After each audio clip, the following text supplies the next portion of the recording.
choice गर्दैछु पर्खन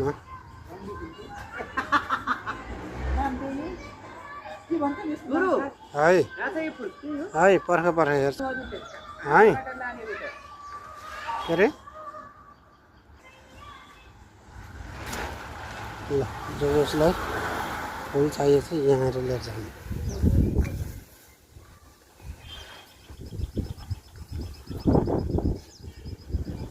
रातिमा बसाउने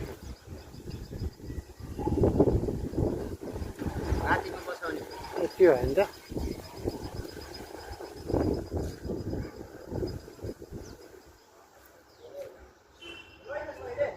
के हो बाटो